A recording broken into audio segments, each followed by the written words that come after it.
This Nonprofit Basics episode is the first of a three-part series on election year activities of public charities and private foundations. In this part one, we'll address the prohibition on intervention in candidate campaigns for elected office. Then part two will focus on legislative lobbying activities for public charities. That discussion will address permitted educational and advocacy activities, certain definitions, and other rules that apply to public charity legislative lobbying under either the subjective test of Section 501c3 or the elective test under Section 501h. In the final part of this series, I'll address the allowable private foundation approaches to advocacy.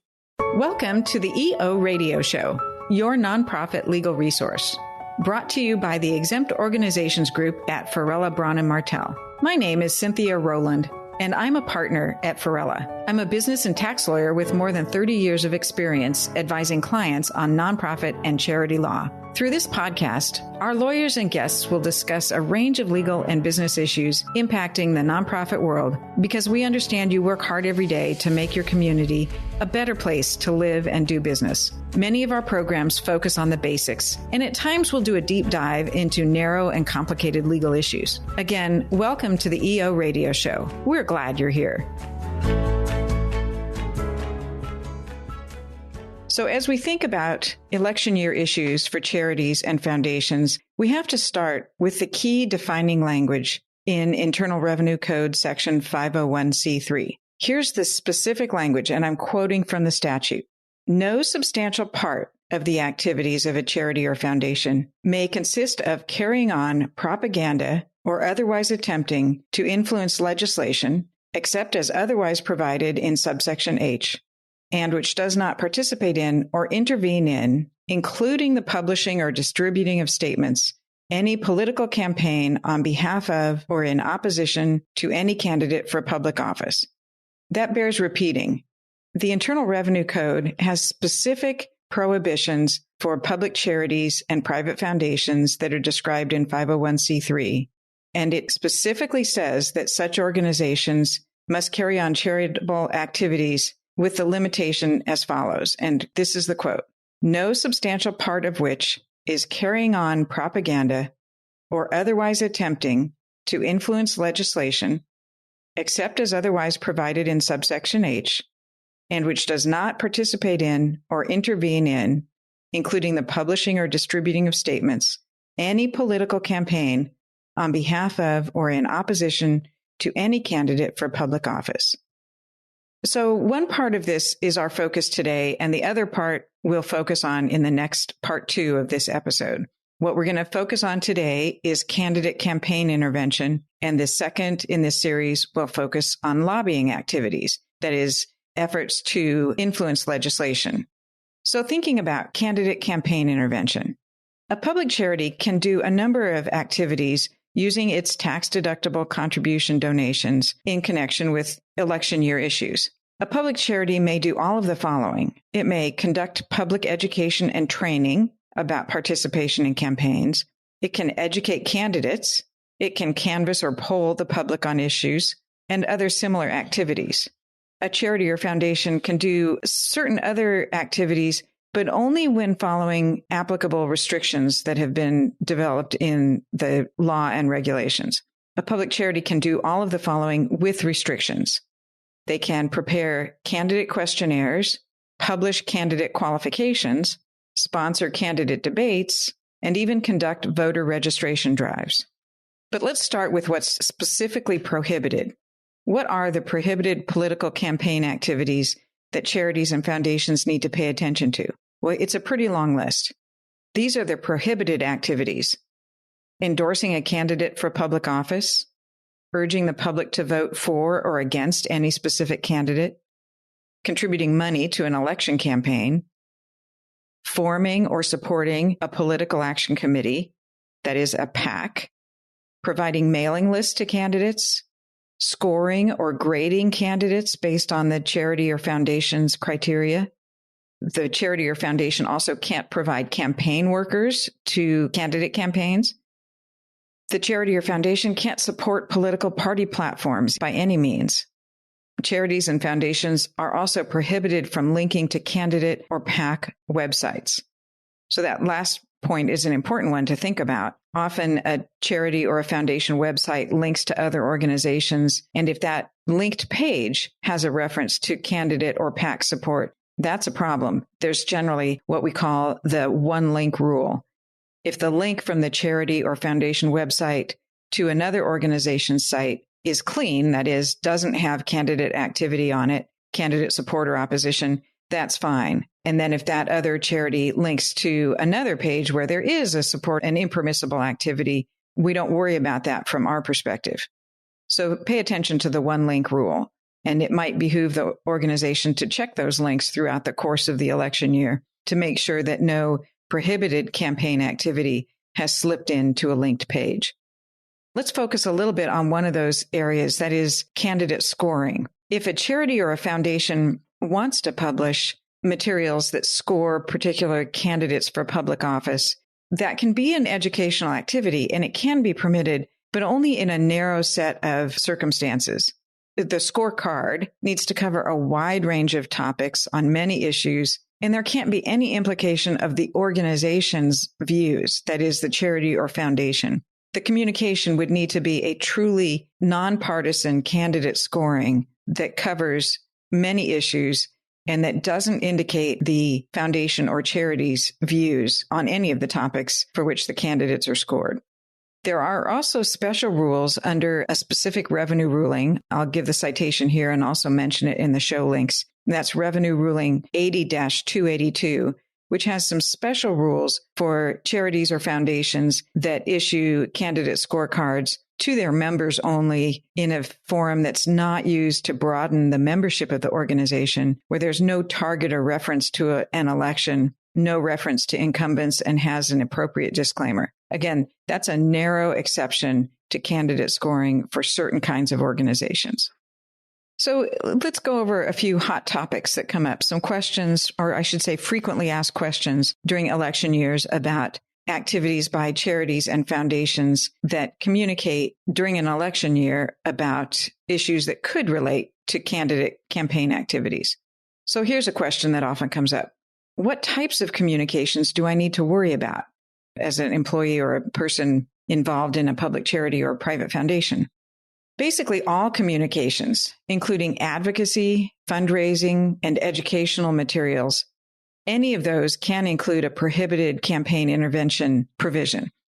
So watch out for communications that may be intended to be educational or fundraising, but if the communication includes distorted facts or code words such as red or blue, emotional appeals, language that's unsupported by reasoned analysis, it's basically, if it's a communication and it could be read to indicate support or opposition to a candidate, it's really important to step back and look at it impartially to see if the IRS or any other watchdog group is going to view that communication as actually an intended campaign intervention. As an example, in recent years, there was a campaign that used the 4 words, vote for a change, in connection with a communication that referred to candidates for an office. One reading of that would emphasize the words a little differently. Vote for a change might mean you usually don't vote, so vote this year. This is a get out the vote communication. On the other hand, it could be read as vote for a change from the incumbent to the new candidate. So that's the sort of an example where if there's other facts and circumstances that indicate that message is actually trying to influence voters to vote for or against a candidate, that's not allowed. If it's a get out the vote communication, it is allowed. These are tricky scenarios, and it's really important that a careful organization that doesn't want to be challenged for impermissible candidate activity needs to think through what exactly the messaging means. So here's another question that comes up. Don't I, as a person involved in a foundation or a charity, don't I have a personal right to campaign for a candidate? Well, yes, of course. Just because you work for a charity or a foundation or are a volunteer on the board, that doesn't mean that you can't, in your personal capacity, be involved in candidate campaigns. But in your official function as a representative of the charity or foundation, you can't be engaging in campaign activity. So in some circumstances, there are functions where people involved in an event might identify themselves as a board member or executive director or whatever, having a relationship to XYZ charity. a common practice is to include a disclaimer in that event, in those event materials, the website or the invitation, whatever the case may be, a disclaimer that says the person's affiliated organizations are shown for identification purposes only. No endorsement by the named organization is implied by the listing on this site. A careful foundation or charity, though, is not going to want the charity's name or the foundation's name listed in connection with any candidate campaign event. Okay, here's another question that comes up sometimes. What charity resources can I use when participating in a campaign? Well, obviously, you can't use the website or social media accounts of the charity. In the olden days when we actually used letterhead paper, you wouldn't want to use paper mail letterhead or paper mail correspondence or envelopes to distribute candidate campaign resources. Servers and computing capacity, including email addresses, those are also charity resources if it's a charity email, a charity computer, a charity license to software. None of those can be used in connection with a candidate campaign activity. Paid time can't be used. So if an individual associated with a charity or a foundation wants to work on a candidate campaign, that can't be during work hours. It can be vacation time, but not paid work time. Obviously, no charity cash resources or economic resources can be used for campaign activities. So it bears repeating here. There are often slip-ups, particularly with email addresses, social media sites. The charity or foundation's emails should not be used for any candidate communications. So let's talk a little bit about candidate questionnaires and voter guides published by a charity or foundation.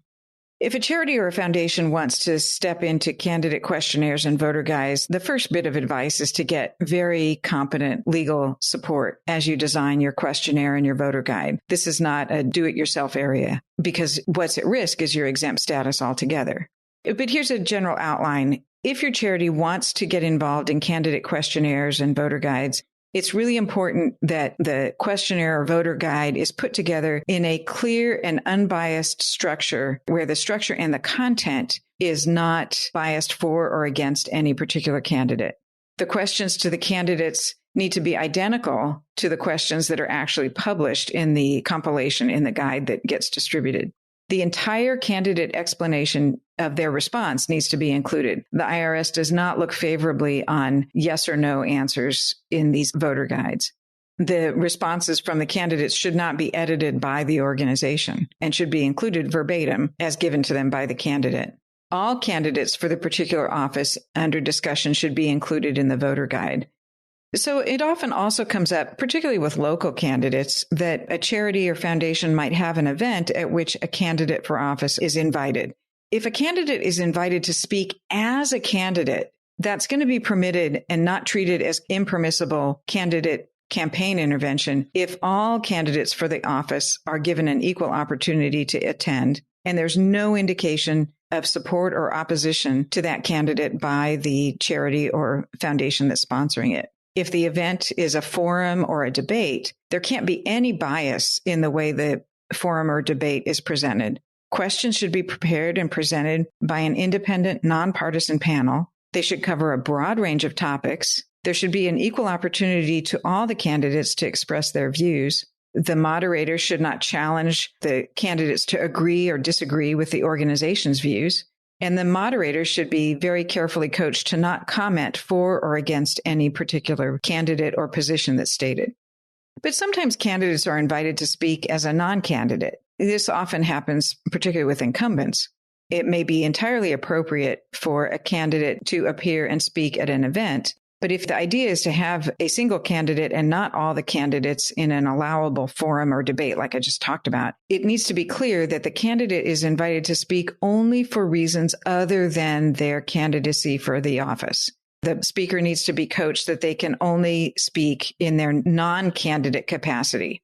Neither the candidate nor any representative of the foundation or charity should even mention the fact that the person is running for an office. And there should be no campaign activity in connection with the event before or during or after at that particular event, of course. And the atmosphere needs to be maintained as a nonpartisan atmosphere. Let's talk a little bit about voter registration and get out the vote activities. Again, harping on my theme today, that is, the activity has to be nonpartisan. The IRS applies a facts and circumstances test when looking at voter registration or get out the vote activity. All the communications about it have to be limited to urging voting and registration and describing hours and places for registration and voting. All of the services in the registration and get out the vote drive have to be made available without regard to the voter's political preference. And the activity has to be actually conducted without favoritism.